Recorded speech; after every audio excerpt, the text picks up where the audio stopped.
Miguel, arrancamos contigo. Ayúdanos con el contexto general y con la primera gran distinción para la audiencia. A todos, muchas gracias por estar aquí. Gracias, equipo de BHR. Comenzamos. Gracias, Fernando. Gracias, Fernando, y buen día a todos.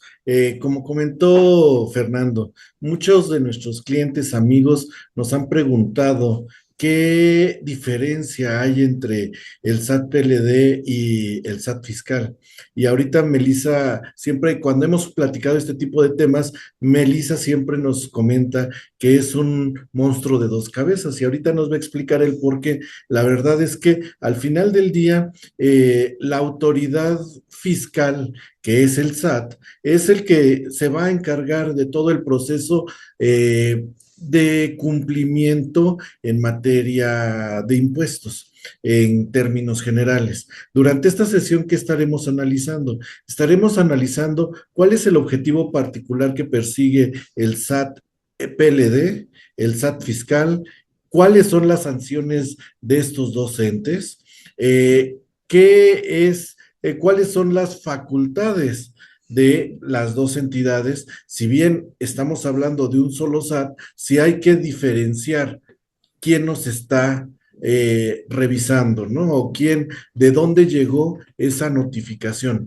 Porque es bien importante el saber cómo atender. No es lo mismo atender una visita de verificación de facultades de comprobación del SAT fiscal a una revisión o supervisión en materia de cumplimiento en temas de prevención de lavado de dinero. Incluso el trato hacia los que nos visitan debe de ser distinto, porque desde ahí pudieran empezarse a enfocar ciertas situaciones que después tal vez en un juicio o durante el proceso de la revisión se puedan complicar y podamos tener algún tema en cuanto a multas o alguna sanción que nos pudieran dar cualquiera de estos docentes, ¿no? Al final del día, lo que sí queremos que se lleven como el objetivo de este SIF, que es el primer SIF del ejercicio, es nuestro primer SIF del 2026 y esperemos que así nos estemos durante todo el año como el año pasado, pues sí queremos que se lleven esta idea de cómo enfrentar cualquiera de las dos situaciones, que podamos conocer cuáles son las diferencias que existen entre el entorno de lo que es la fiscalización en materia de impuestos federales y la parte de PLD. Al final del día, también estamos viendo que pues realmente no hubieron reformas fiscales grandes, ¿no? La miscelánea fiscal para el ejercicio 2026 estuvo muy plana. Sin embargo, la meta de recaudación siempre va a ser mayor. Y esa meta de recaudación, ¿cómo la va a realizar la autoridad? Ya emitieron un plan maestro de fiscalización donde se van mucho a la vigilancia en materia de impuestos. Se va mucho al tema de las famosas factureras o nomineras, pero también se va mucho al tema de dónde vienen y cómo provienen los recursos de algunas ciertas actividades o industrias, que ahí es donde tenemos que poner también un foco, porque muchas veces decimos, oye, es que mi empresa se dedica a la compraventa de mercancías o soy un retail y adentro yo tengo una flotilla y de repente cuando la cambio digo, pues se la vendo a mis trabajadores. Aguas, porque no es mi objeto principal, pero tengo temas que pudieran causar alguna sanción en materia de prevención de lavado de dinero que estaremos viendo un poquito más adelante, ¿no? Al final del día es de ahí donde se va la autoridad a poner las pilas para poder generar ya créditos fiscales, ya sea por omisiones de impuestos, hablando del SAT fiscal, o por omisión de avisos e interposición de multas en materia de prevención de lavado de dinero. Al final del día, la única situación que, como hemos comentado Diego y Melissa, es al final, cuando ya tienes una multa por SAT PLD, pues ese ya es un crédito fiscal, ¿no? Entonces, sin más preámbulo, vamos a dar inicio a esta parte de las diferencias que hay entre el SAT fiscal y SAT PLD. Y como comentó Fernando, todas las dudas que tengan, al final nos pueden utilizar el chat, o bien daremos un espacio para que nos compartan la duda de manera directa a través de abrir los micrófonos, pero será ya casi al final de la sesión. Entonces, si bien para ir iniciando en materia, lo que sí les podemos decir es que incluso hay el portal de SAT, PLD y SAT fiscal son distintos. El SAT fiscal ya todos prácticamente lo conocemos, es un portal donde podemos hacer trámites, presentar promociones, el buzón tributario y ciertas actualizaciones a lo que es el RFC, ¿no? Y otras situaciones particulares. Y ese sí, es muy simple, que siempre decimos es sat.gov.mx y nos va a desplegar la pantallita original, la pantallita que todos conocemos. Sin embargo, para el SAT PLD también es un portal completamente distinto, pero sí, aquí incluso el URL es completamente diferente y la pantalla es distinta. Aquí me gustaría un poquito, Meli, que nos expliques el por qué está así la pantalla o la página del SAT PLD. Claro, Miguel, muchas gracias. La vista principal tiene mucho contexto y esto es importante porque justamente falta mucha conciencia de qué es, para qué. El portal para entrar a cumplir con las obligaciones es este. La entrada rápida, si ustedes incluso lo ponen en cualquier buscador, es SPPLD, Sistema de Portal de Prevención del Lavado de Dinero, SPPLD, y los va a remitir a esta página. Vamos a tener en la segunda pestañita donde dice Sistema del Portal de Internet, es donde los sujetos obligados que realizan una actividad vulnerable van a hacer el cumplimiento de sus obligaciones, esencialmente el envío de avisos, pero ya hablaremos que uno de los errores principales al comparar el SAT PLD con el SAT fiscal es pues las declaraciones, ¿no? Ah, pues hago mis declaraciones y ahí le voy adecuando, ¿no? En este caso, sí, los avisos en prevención del lavado de dinero son muy importantes, pero no es la única obligación. Es por eso que el portal tiene también una pestaña donde nos tiene el marco normativo, umbrales, obligaciones, nos tiene un listado donde dice actividades vulnerables que trae información general de cómo dar cumplimiento a cada una de las actividades vulnerables y un poco del ámbito internacional, porque esto incluso en nuestro país no nace con las políticas públicas. En este caso son políticas internacionales a grandes rasgos. El marco internacional surge en 1989 con el surgimiento del Grupo de Acción Financiera. La obligación de los países miembros de este grupo es cumplir con estas obligaciones que permitan generar políticas tanto en los sistemas de gobierno como en los sujetos obligados, que se refiere al sistema financiero y las actividades económicas que se sabe que son frecuentemente utilizadas para lavar dinero, pues que tengan una regulación homogénea que cada país pueda aplicar o más o menos de la misma forma y podamos generar un cerco. Por eso es importante y en el portal nos ponen este acceso, también este conocimiento de la parte internacional. Entonces, es muy general en una parte y en otra, pues ya es el acceso para el cumplimiento de las obligaciones. Sí, y como podrán ver, al final del día en ambos portales es cumplimiento de diferente tipo de obligaciones, ¿no? En el tema del SAT, como veíamos, son los trámites que ya todo el mundo conoce o ya la mayoría conoce, ¿no? Y esta parte del SAT PLD que sí hay que tener mucho cuidado y primero preguntarnos, ¿seremos sujetos obligados o no? Porque de ahí ya vamos a entrar a lo que son las funciones de cada uno de estas grandes ramas del SAT, ¿no? Y comenzamos con esta parte de las funciones del SAT fiscal, Diego, que aquí nos podrías compartir un poquito de cuál es la función del SAT fiscal. Claro que sí, Mike. Bueno, antes que nada, muy buenos días a todos y muchas gracias a la audiencia que nos acompaña. Y bien, en las funciones del SAT fiscal, pues tenemos las principales, que es recaudar impuestos, derechos y productos y aprovechamientos federales. ¿Y esto cómo lo va a hacer? El SAT tiene diferentes administraciones generales y esto lo va a hacer a través de la administración de recaudación.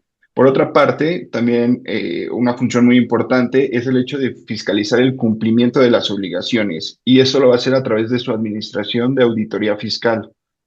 La tercera sería facilitar la inscripción y actualización del RFC, y eso lo va a hacer a través de varias administraciones.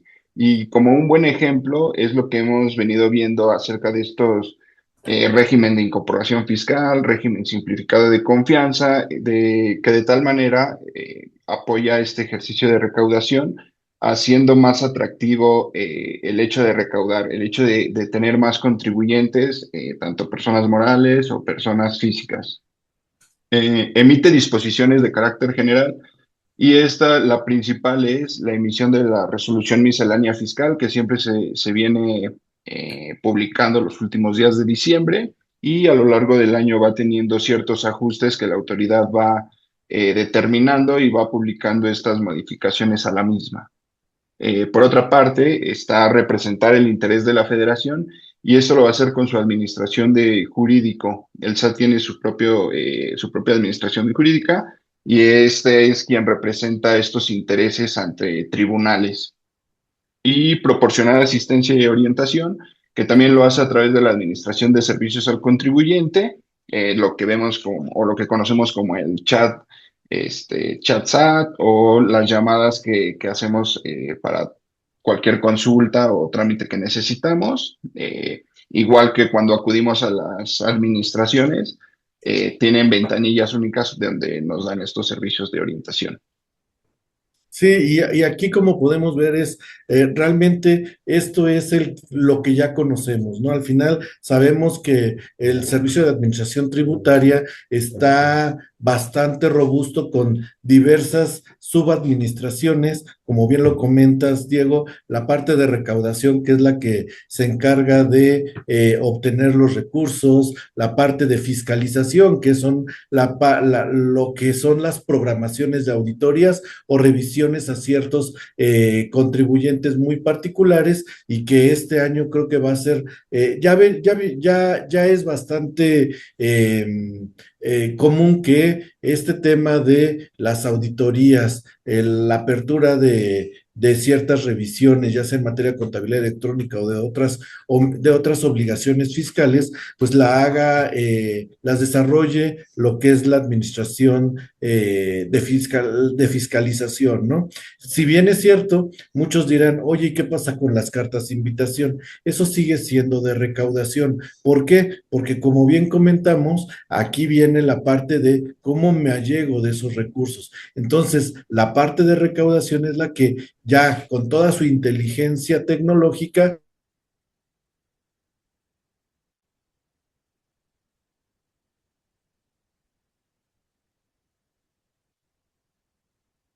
estamos abriendo facultades de comprobación. ¿Por qué? Porque no se trata de la administración de auditoría fiscal, ¿no? Entonces, sí hay que tener mucho cuidado por este tipo de situaciones, pero las funciones del SAT fiscal están muy claras, ¿no? Y también hay un proceso para ya sea una revisión profunda, ya lo tenemos bien identificado, ya también tenemos identificado cuando nos va a llegar una visita de apertura de facultades de comprobación, y ya eso está bastante identificado, y ya la autoridad tiene muchísima experiencia. Y aquí en el SAT PLD, las funciones del SAT PLD sí son completamente distintas. ¿Y aquí qué nos puedes compartir, Meli? Pues aquí es lo que comentabas hace rato del monstruo de dos cabezas, ¿no? Yo lo explico así porque si bien el SAT tiene el mismo cuerpo, la misma estructura, tiene dos cabezas, que es el SAT fiscal y el SAT PLD. Actúan diferente, tienen un fin distinto. Sabemos, como comentaban hace rato Diego y Miguel, la estructura del SAT pues está bastante, voy a decir fragmentada, pero pues es para poder cumplir mucho mejor con sus obligaciones. En este caso, la Administración General de Auditoría Fiscal Federal y la Administración General Jurídica son las que tienen a la cabeza la parte de la Central de Actividades Vulnerables para esta parte del SAT-PLD. Sin embargo, y aquí voy a mencionar algo que el Grupo de Acción Financiera ha observado de nuestro país. Los miembros del Grupo de Acción Financiera somos evaluados cada cierto tiempo para que de verdad estemos cumpliendo con los fines internacionales y que todos sigamos en esta homologación de criterios y de políticas. En la última evaluación que se hizo en nuestro país, en 2018, el GAFI dijo que el SAT no tiene los recursos tecnológicos, humanos, suficientes, la estructura, incluso las funciones para poder verificar el cumplimiento, ¿no?, de los sujetos obligados en materia de actividades vulnerables. Fue uno de los focos rojos que detectó el Grupo de Acción Financiera y que han estado trabajando. ¿Cómo lo han estado trabajando? Pues hay acuerdos delegatorios donde le da facultades a las desconcentradas y a otras áreas del SAT para poder acceder a que ese mismo personal pueda hacer las visitas de verificación en materia de PLD. Entonces empieza a ver ahí una revoltura. La propia autoridad no ayuda mucho a que podamos hacer esta diferencia clara. Por ejemplo, hablábamos en este caso en PLD hay cartas orientativas, ¿no? Y yo digo que la carta es como de ahí viene el logo. Realmente no dice nada, no exige un cumplimiento de esta carta orientativa. Sin embargo, sí dice, ok, yo ya me di cuenta que eres una actividad vulnerable, que no te has dado de alta o que no has cumplido con tus obligaciones, o por ahí nos va dando una idea de a qué sectores va a revisar. Sin embargo, es solo eso, no tiene las mismas facultades que este mismo documento en el SAT-PLD. Las funciones del SAT-PLD, como lo estamos viendo en la pantalla, van por cumplimiento regulatorio y para verificar solamente obligaciones en prevención de lavado de dinero. Es decir, que quienes realizan estas actividades vulnerables o estas actividades económicas que no son del sistema financiero, pero que se sabe que son utilizadas para lavar dinero y que están enlistadas en el artículo 17 de la ley PIORP y la ley federal de prevención de operaciones con recursos de procedencia ilícita, pues si yo tengo esta actividad económica que está dentro de este listado, tendría que darme de alta en este padrón, en este portal que vimos hace rato, y entonces el SAT es quien integra y mantiene actualizado este padrón. ¿Cómo lo mantiene actualizado? Pues bueno, nos va a avisar. ¿Por qué? Porque el monstruo de dos cabezas tiene la información de que yo realizo esa actividad económica y no me he dado de alta. Entonces me va a invitar a darme de alta en este padrón. Luego, recibir y remitir a la UIF los avisos de operaciones relevantes. ¿Qué sucedió? Cuando empezamos con esta obligación, en la recomendación 29 del Grupo de Acción Financiera dice que debemos contar todos los países miembros con una unidad de inteligencia financiera. ¿Esto para qué? Para que se verifique el cumplimiento en cada uno de los países y a través de las unidades de inteligencia financiera de todo el mundo puedan homologar estos criterios y tener mejores prácticas cada vez. ¿Qué sucedió en nuestro país? Tuvimos que adaptar esta necesidad a nuestro marco normativo. ¿Qué hacemos? Imagínense las autoridades en ese momento, pensar, ¿qué hago? Pongo una unidad especial, una autoridad nueva, alguien nuevo para que la gente se acostumbre a dar este cumplimiento y lo que se les hizo fácil fue, pues ya están acostumbrados a mandarnos información a través del SAT, pues ponlo allí mismo. Y entonces ahí empezó esta revoltura, ¿no? El SAT recibe los avisos de los sujetos obligados porque ya tenía el medio, ya tenía la estructura. Sin embargo, quien nos revisa es la unidad de inteligencia financiera. ¿Quién va a verificar el cumplimiento de estas obligaciones? El SAT, a través de las visitas de verificación. Y también puede imponer sanciones cuando detecta que hay algún incumplimiento. Entonces, como nos podemos dar cuenta, es específicamente para quienes les aplica este sector que realizan las actividades vulnerables y solo para el cumplimiento, la verificación de este cumplimiento en materia administrativa. Sí, y como podemos ver aquí, Meli, esto es bien importante, ¿no? Porque incluso si nos vamos a las legislaciones, son completamente distintas, porque una viene y parte, si bien de la Constitución, como todas las leyes que emanan de ella, viene lo que es el Código Fiscal de la Federación, donde efectivamente de allí ya parte toda la estructura de la imposición de impuestos hacia los contribuyentes, ¿no? Eso es lo primero. Y en el caso de el SAT, de la parte de prevención del lavado de dinero, no tiene nada que ver el Código Fiscal de la Federación, sino que hay una ley particular, que es la ley PIORPI, ¿no? Donde al final de cuentas te establece cuál va a ser el mecanismo, cómo voy a revisar, qué voy a revisar, cuándo es una actividad vulnerable, cuándo se trata, y pues los reglamentos que de ella deberían de emanar, ¿no? Y que sabemos que también están ahorita ahí cocinándose para efectos de aclarar ciertas situaciones, ¿no? Pero hay que también tomar en cuenta eso, que son leyes completamente distintas, porque si una es completamente fiscalizadora y para obligaciones fiscales y de cumplimiento de impuestos, y la otra es para toda la parte normativa de controles y de avisos que se tendrán que echar, ¿no? Eso es muy importante porque muchas veces nos dicen, oye, pues voy a tomar de manera supletoria el código fiscal. En esta parte no se puede porque no emanan o no parten de esa estructura, ¿no? No, de hecho comentábamos ayer, el código fiscal no es supletorio en esta materia, o sea, ni siquiera tiene nada que ver y eso es un riesgo porque, ¿qué sucedió? Que en el camino de esta regulación, quienes nos quedamos en medio fuimos abogados, contadores, sobre todo contadores. Entonces es como estos memes a ver, tú que eres abogado, el de sácame los tamales del bote, así. Así nos pasó a los contadores que estaban en medio de, oye, SAT, ese te toca a ti, tú ya le sabes al SAT. Y entonces hubo quienes, por no decir, no, pues espérame, déjame ver primero cómo está el tema, dijeron que sí y todo lo están aplicando como el código fiscal. Entonces, hemos visto muchos problemas de asesores que sin informarse y sin saber estas diferencias, están, por ejemplo, en el momento de las visitas haciendo las cosas mal, en el momento de atender haciendo las cosas más mal, en el momento de mandar los avisos, por ejemplo, están haciendo las cosas mal por considerar el código fiscal como una ley supletoria, ¿no? O por considerar que el SAT es exactamente igual y no es así. Sí, y eso sí hay que tenerlo muy en cuenta, ¿no? Y también en la parte de los objetivos y los alcances, también tienen completamente una diferencia abismal. Vamos a ver en toda esta parte que no es lo mismo y es lo que queremos que se lleven en esta sesión, que vean que no es lo mismo y que con todo gusto, si hay algunos temas que haya que tratar y de manera independiente, pues los estemos platicando, ¿no? Pero aquí, Diego, me gustaría que nos explicaras un poquito cuál es el objetivo que persigue realmente el SAT fiscal.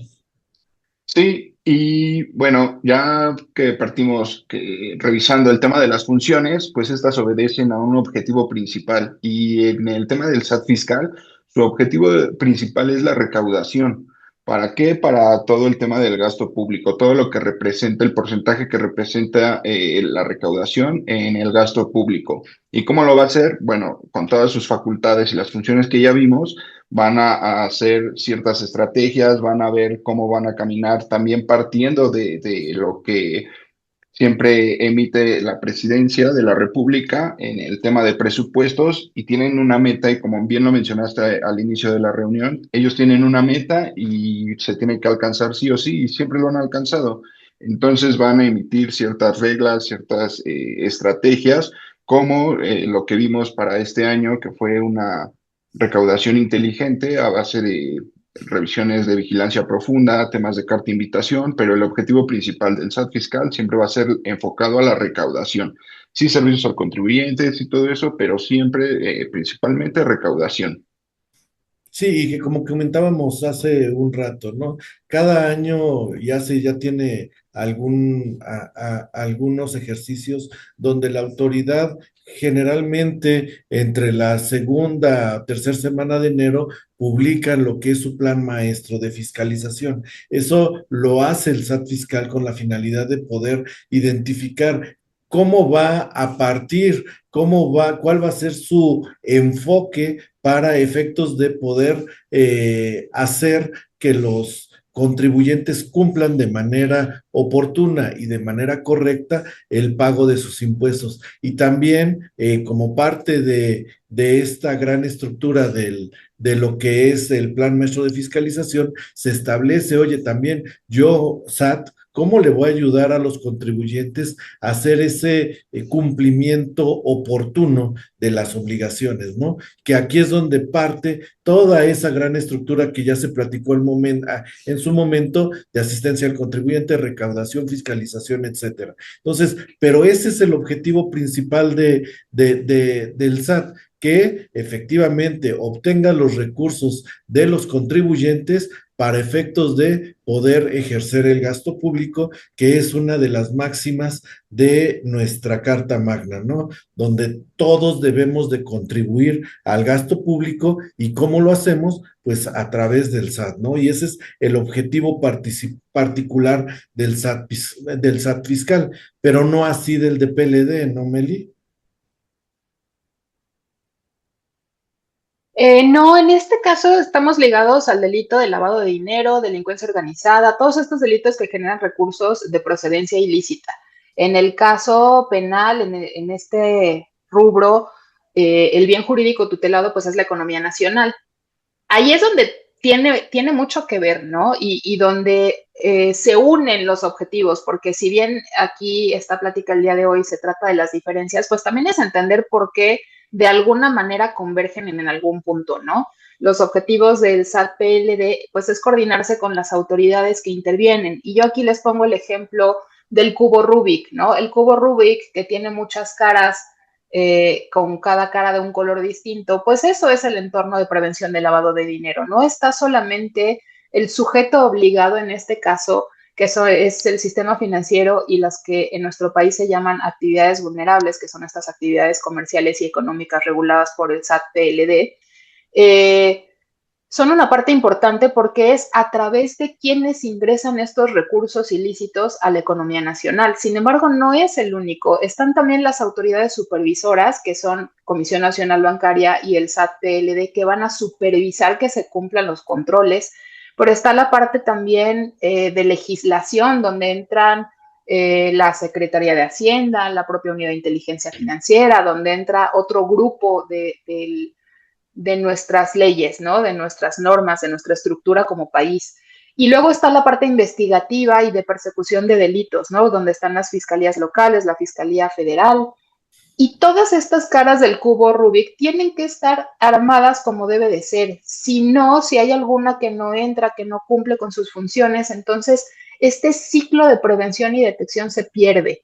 En este caso, el SAT-PLD se coordina con la Unidad de Inteligencia Financiera porque al final es quien recibe toda la información de los sujetos obligados, proporciona información a la UIF y en su búsqueda y en su investigación y en sus propias funciones la UIF puede regresar con buenas prácticas, puede regresar con información, por ejemplo, las tipologías de lavado de dinero, que son todos estos casos que han detectado, que son públicos y son públicos pues para que el sujeto obligado pueda tener cuidado si es que sucede algo parecido, ¿no? Entonces, pues es una coordinación interinstitucional para tratar de proteger la integridad del sistema financiero y la economía nacional, enfocado en este caso para prevención del lavado de activos.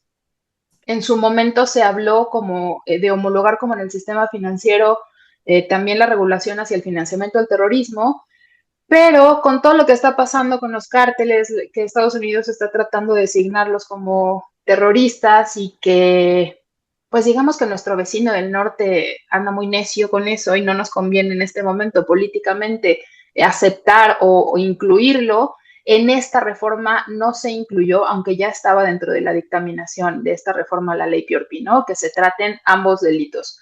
Por ahora hablamos de lavado de activos y en general de financiar actividades ilícitas, porque recordemos que el lavado de dinero es un delito que ya trae aparejado otros delitos atrás, que justamente generan estos recursos ilícitos que entran en el sistema financiero o en la economía nacional a través de estas actividades vulnerables.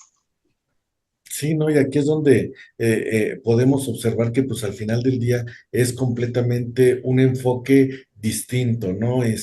Estamos hablando del SAT, pero estamos hablando de órganos o de ramas de esta parte completamente distinta y aquí ya es donde se entiende el por qué Melissa nos comparte que es el monstruo de dos cabezas, ¿no? Porque es la misma institución, es el Servicio de Administración Tributaria, pero por un lado revisa la parte del cumplimiento en materia PLD y por el otro es el cumplimiento normativo fiscal, ¿no? Incluso tanto SAT PLD como SAT Fiscal tienen diferentes facultades y que son las que vamos a ver ahorita y que Diego y Meli nos van a explicar, pero sí, aquí es donde sí ya podemos identificar el por qué ese monstruo de dos cabezas, ¿no? Entonces, al final, Diego, sí me gustaría que nos compartieras un poquito de estas facultades que tiene la autoridad fiscal en materia de contribuciones. Bien, bueno, ya hablamos de las funciones, ya hablamos del objetivo principal y pues cómo se va a llevar a cabo. Se va a llevar a cabo conforme a las facultades que tiene el SAT fiscal. ¿Y cuáles son estas facultades? La rectificación de errores en declaraciones, y aquí es muy sencillo para la autoridad porque sí han apostado mucho por la tecnología, han apostado mucho por todos los sistemas que ya tienen dentro del SAT y cómo han venido configurando esta parte de contabilidad electrónica, los FDIs a lo largo de la historia, pues ya estamos en la versión 4.0, ya el SAT es quien te está dando el visto bueno de esa factura a través de un certificado de sello digital que pasa por el portal del SAT. Y también ya tienes información, ya tienen la información de tu actividad económica cuando haces la inscripción. Entonces, para la autoridad ya es muy eficiente el hecho de hacer estas validaciones en las declaraciones, que es a través de cómo recaudamos los contribuyentes, y ya lo tiene de una manera muy amarrada y muy digerida. También puede requerir contabilidad, documentación, todo lo que bien mencionaban acerca de materialidad, de cuál era la sustancia económica, cómo se daban estos servicios que realmente fueran estrictamente indispensables. Y bueno, es importante mencionar que estas facultades vienen del artículo 42 del Código Fiscal de la Federación principalmente, y también nos menciona el tema de las prácticas de las visitas domiciliarias. Ahora es importante también el tema de los comprobantes falsos con la última reforma, que ya tenemos revisiones express en donde basta que la autoridad presuma que yo estoy emitiendo o recibiendo comprobantes falsos para que en ese momento me suspendan sellos. Revisar dictámenes de los contadores públicos en el tema del CIPRED, es por ahí del 32H, me parece. Hacer las revisiones electrónicas, que lo que mencionaba, el tema de la contabilidad electrónica, ellos ya le asignan un código agrupador para homologar todas las entidades económicas. Determina también créditos fiscales y multas con fundamento en código fiscal y su respectivo reglamento. Y también tiene actos de ejecución y de embargo de bienes. Sí, y aquí podemos ver que continuamos, ¿no? Y se refuerza la parte de el tema de poder declarar, pagar todo de manera transparente, ¿no? Pero también es bien importante saber que toda esta parte, si yo tengo un error en materia fiscal, pues yo tengo derecho a complementarias, pero aquí en el SAT PLD es completamente distinto, por eso también tiene facultades muy particulares, ¿no, Meli? Sí, las facultades en este caso, como ya dijimos, son para verificación de las obligaciones en materia de prevención del lavado de dinero. ¿En dónde están estas obligaciones? En las reglas de carácter general de la ley federal. La ley PIORPI tiene dos leyes accesorias, que es el reglamento y las reglas de carácter general. En las reglas de carácter general es un poco el cómo quieren que cumplamos con las obligaciones. Las obligaciones están establecidas en el artículo 18, aunque las tres, la ley, las reglas y el reglamento, tiene regulación para el mejor cumplimiento de estas obligaciones. En este caso, entonces, las facultades del SAT PLD pues van para requerir estos documentos o información o datos que recopile en el marco de las obligaciones. A grandes rasgos enumero las obligaciones de los sujetos obligados en este caso, que serían tener un expediente de identificación, mandar los avisos, contar con un manual de cumplimiento, la constancia de dueño beneficiario, que yo le pregunté y que tengo datos de quién es este dueño beneficiario, que es algo que también se cambió en este año en la ley PIORPI y que en materia fiscal ya había surgido desde 2018 esta necesidad del registro de las personas morales que obedece a PLD. Empezó con el tema fiscal porque la regla del Grupo de Acción Financiera dice, bueno, si ya tienes una estructura y ya tienes una autoridad y ya tienes un portal o el medio para que se pueda realizar, úsalo. No tiene que ser específicamente creado o que nazca de prevención de lavado de dinero. Usa la estructura que tienes y que eso te sirva. Entonces nosotros muy obedientes dijimos, sí, tienes razón, vamos a usar al Código Fiscal Federal, vamos a usar las estructuras de tanto SAT, en este caso Secretaría de Economía, donde se supone que se hace este portal, y en teoría todas las empresas o todos los sujetos obligados o todos que tienen actividades económicas ya saben que es una obligación conocer a su dueño beneficiario. Entonces aquí lo mismo, proporcionar la información del dueño beneficiario es una de las obligaciones que tiene que ver con PLD, que no es exactamente igual que la fiscal, aunque un poco en su naturaleza sí, pero son requisitos y cosas distintas a través de medios distintos. El envío de avisos, por ejemplo, lo que decías, Miguel, con las complementarias, ¿no? Me ha tocado ver haciendo revisiones con algunas empresas que dicen, es que mi contador me dijo que mandaba los avisos PLD en cero y ya después cuando le daba tiempo, pues los hacía una complementaria, ¿no? Híjole, en este caso ni siquiera existe. Solo hay una opción de hacer un aviso modificatorio y es porque se me fue un error de dedo, un número, una letra o tengo que modificar algo, pero si lo envié en ceros, ya no se puede modificar, solamente si lo envié con información, tengo un periodo de 30 días posteriores a ese envío para resarcir cualquier error, ¿no? Entonces, por ejemplo, es una de las diferencias, ¿no? ¿Cómo voy a comprobar que se cumpla? Pues facultando al SAT PLD para que realice visitas de verificación y en ese caso, pues llegar con una lista, verificar que se cumpla. Esta verificación son 5 años hacia atrás, emitir oficios sobre hechos o omisiones detectados, imponer sanciones y coordinarse con la UIF para el intercambio de información y la denuncia de hechos. El intercambio de información no es solamente para cumplimiento regulatorio, también es para el caso de investigaciones. Y puede ser investigaciones judiciales, investigaciones que vayan ya hacia persecución de delitos o investigaciones con fines estadísticos para la propia UIF.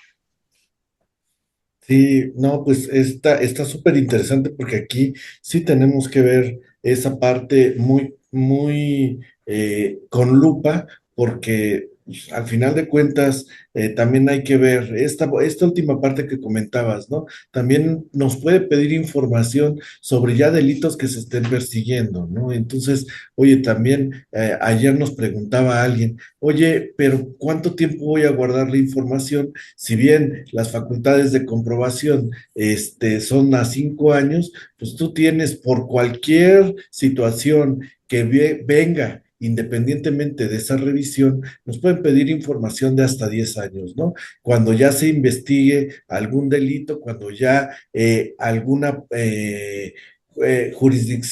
alguna entidad judicial nos solicite información particular, pues tenemos que guardarla hasta 10 años, ¿no? Que son de las cosas que sí tenemos que cuidar mucho porque pues ya no basta con nada más decir, ah, pues es que el Código Fiscal de la Federación me dice que resguarde la contabilidad 5 años, salvo información particular que puede ser toda la vida o más tiempo, pero aquí para efectos de PLD y ya cuando se puede tipificar algún delito, las autoridades nos pueden solicitar información de hasta 10 años, ¿no? Que eso hay que ir cuidándolo muy puntualmente.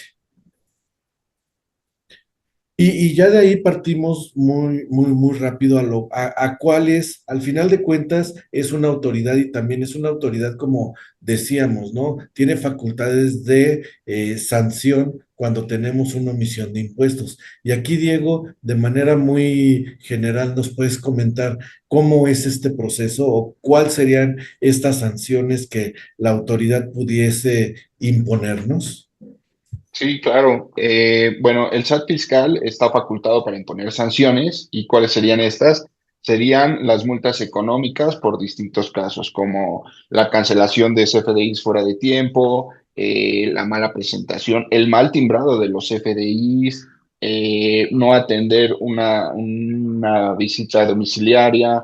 Están facultados para poder imponer estas sanciones. La restricción o cancelación de certificados de sello digital, con fundamento en el artículo 17H del Código Fiscal de la Federación, por distintos motivos, ya sea porque no presenté 3 declaraciones mensuales, ya sea porque me está presumiendo de comprobantes falsos, ya sea porque no estoy no localizado en la información que tienen en su padrón de contribuyentes, que hice un cambio de domicilio y nunca solicité la verificación de domicilio, por tanto nunca fue la administradora a verificar que realmente estuviera yo. Esto en domicilio fiscal, pero también como contribuyente tengo que estar como localizado.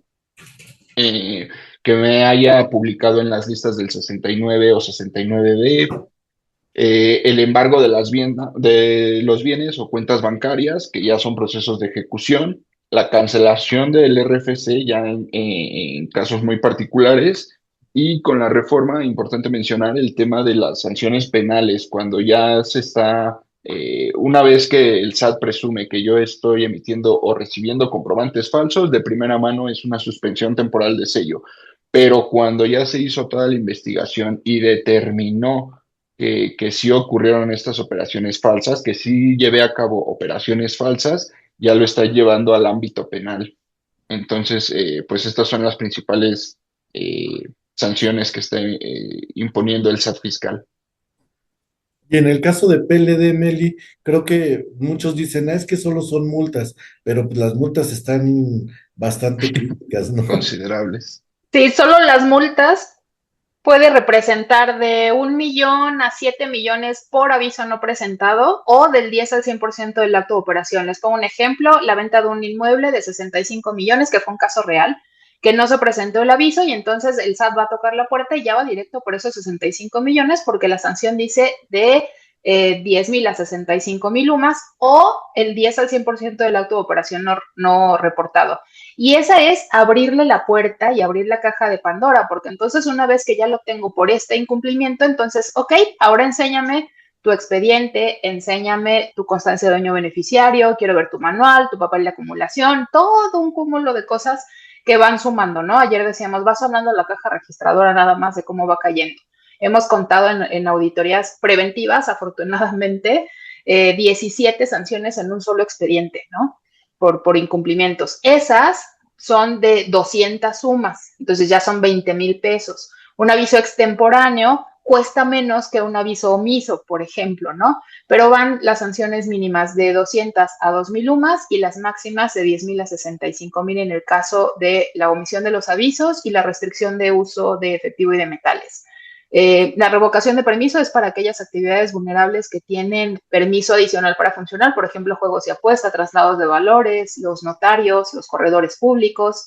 Y hay sanciones penales en este caso que están en la ley PIORPI. ¿Por qué no están en el Código Penal y están en la ley PIORPI? Porque no son aplicables a toda la población, sino para quienes incumplen esta ley específica. Y para quienes estamos dentro del régimen de prevención, y digo estamos como auditor, pero quienes son parte de los sujetos obligados, tienen sanciones penales que son 1/3 hasta la mitad más de la sanción normal, digámoslo así, por no aplicar estos controles, ¿no? Entonces, es una bolita de nieve que por una tontería, por no pedir una INE vigente, por no actualizar el expediente, por no solicitar información, porque no me quiso dar la información del dueño beneficiario, pues es un menoscabo económico para la empresa, pero puede ser mucho más grave si por alguna razón somos vinculados incluso al delito o que haya una investigación y resulta que ese cliente del que yo no le pedí la información correcta sí tenía un vínculo delictivo. Sí, correcto. Y al final del día, pues, una vez que ya tenemos esta parte de las sanciones, pues nos vamos a qué medios de defensa tenemos, ¿no? Y también SAT Fiscal tiene su propia parte, como comentó este Diego, la parte jurídica que empieza desde los recursos y ahorita nos va a platicar un poquito más, y PLD que también trae su proceso administrativo en materia de defensa, ¿no? Diego, aquí sí nos puedes compartir un poquito más de los medios de defensa. Sí, y aquí importante mencionar que creo que aquí es donde ya eh, va a ser muy importante que tengamos esta sensibilidad, porque como ya vimos a lo largo de la presentación, son dos entes que si bien parten del mismo servicio de administración tributaria, persiguen objetivos distintos, tienen facultades distintas, tienen funciones distintas y como lo mencionaban en un inicio, desde que llega el visitador tienes que ver o identificar de dónde es donde viene para ver cómo es que qué postura vas a tomar, qué tratamiento le vas a dar a estas visitas para que pueda ir en función de lo que te van a solicitar. Y bueno, los medios de defensa contra SAT fiscal, pues parten inicialmente con los recursos de revocación, que es cuando el SAT ya me determina algo y yo todavía abro este medio de recurso de revocación, pero estos recursos de revocación son con el mismo SAT. Entonces, pues nosotros en la experiencia hemos visto que sabemos que si el SAT dijo no, con un recurso de revocación es muy probable o lo más probable es de que vuelva a decir no, pero esto nos permite aportar más elementos a los que ya se habían aportado. ¿Para qué? Para pasar a la segunda instancia, que es el juicio de nulidad, cuando con una entidad ya judicial, donde el juez va a resolver con los elementos que ya tiene tanto el SAT en su administración jurídica, como el contribuyente con su abogado que esté llevando el proceso. También hay un acuerdo conclusivo entre la PRODECON, que es la Procuraduría de Defensa del Contribuyente. Te acercas a la PRODECON, expones qué es lo que está sucediendo con el SAT y se empiezan a hacer mesas de trabajo para estos acuerdos conclusivos en donde la PRODECON de alguna manera hace la vez de árbitro para ver, cuidar tanto los intereses del contribuyente y de alguna manera facilitar y hacer esta mediación, por así llamarlo. El juicio de amparo con la reforma que tuvimos en 2025 del Poder Judicial, que ahí pues hay que tener mucho cuidado por estas nuevas cambios que establecieron en esa reforma. Y bueno, con la reforma 2026, el tema de garantizar el interés, que por ahí, Mike, me parece que tienes tú con mucha precisión el dato de lo que antes se hacía con el billete de depósito en el Banco del Bienestar.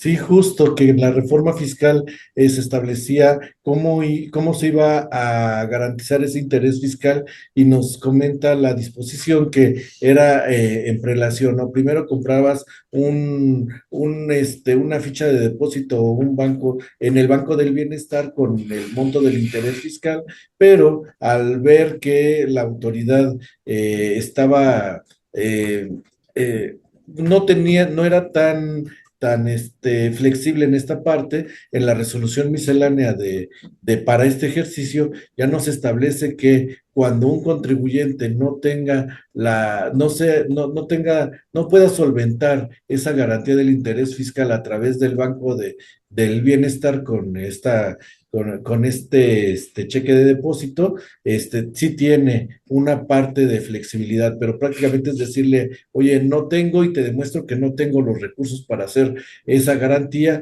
dame otras opciones, ¿no? Y hay que presentar un escrito ante la autoridad, pero pues ya al menos hay una luz que nos puede habilitar a que no nada más sea a través del Banco del Bienestar.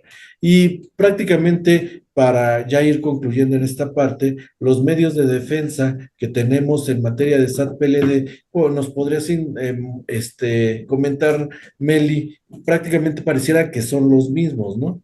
Así es, funciona igual. Aquí ya la homologación va porque, bueno, es cualquier acto de autoridad que te moleste, se aplica la misma vía. Es el primero el recurso de revisión con la misma autoridad que te pone la sanción, en este caso es el SAT PLD o que genera la molestia, y después el juicio de nulidad, que ya es se rige por la ley del procedimiento, de Ley Federal de Procedimiento Administrativo. Y bueno, el juicio de amparo, ¿no? Sí, que al final del día, como bien dices, ya es molestia general, eso ya va ante los tribunales, los dos tienen su proceso de revisión, uno que es el recurso de revocación, aquí el recurso de revisión ante el SAT, que sabemos que pues, la respuesta va a ser exactamente la misma porque estamos peleando con la misma autoridad y ya tendríamos que hacer todo el procedimiento contencioso administrativo, ¿no? Y aquí es donde pareciera que no hay tanta diferencia, pero como pudimos ver y a manera de conclusión de este Comité de Inteligencia Fiscal de enero, lo que sí podemos decir es que al final del día, pues los dos entes llamados SAT PLD, SAT Fiscal, pues tienen características diferentes, no hay que pasarlos así de largo, porque eso sí, es algo que comentaba al inicio, ¿no? Es bien importante saber, si llega SAT PLD a revisarnos o a solicitar información desde el cómo recibimos al notificador, qué nos está solicitando, y si le decimos, no lo tenemos o no te lo proporcionamos porque de acuerdo con el código tiene que haber un procedimiento, este no es así. Por eso tenemos que identificar quién nos está tocando la puerta, porque a lo mejor podemos decir, ¿sabes qué? Es que ahorita no está el oficial de cumplimiento, pero sí te vamos a entregar información, lo que tengamos, no sé, ahí ya cuando tengan esta situación, pues con todo gusto les podemos ir apoyando también, pero en materia de fiscal, sí ya hay un procedimiento bien determinado, ¿no? Porque aquí te van a dar un aviso de notificación, una cita, te van a notificar el documento, etcétera, ¿no? Entonces sí hay que tener mucho cuidado cuando se hagan estas visitas de verificación, ya sea al domicilio fiscal o algún domicilio de la sucursal, para ver cómo vamos a poder contestarle a la autoridad.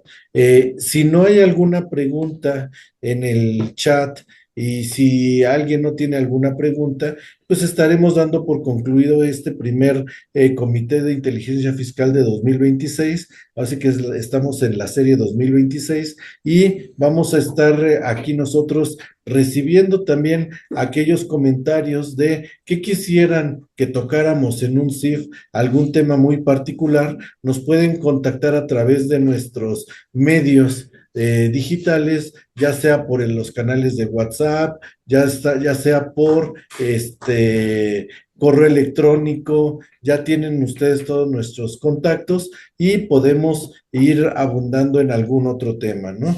De entrada, nosotros les agradecemos mucho el tiempo que nos brindaron en esta sesión.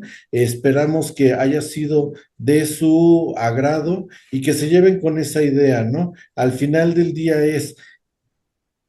¿qué me llevo de aquí? Es identificar que hay un SAT, pero hay dos entes distintos, ¿no? Y aquí nada más nos comentó alguien muy rápido, ¿podrían comentar breve consejos para una auditoría de PLD? Híjole, es que son casos bien particulares. No sé, Meli, aquí en un minuto, si nos pudieses indicar un poquito el cómo llegarle a la autoridad, ¿no? El sí atenderla, ¿no? Sí, en caso de una auditoría, en este caso que tuviéramos una visita, el punto número uno, y parece obvio, pero es no entrar en pánico.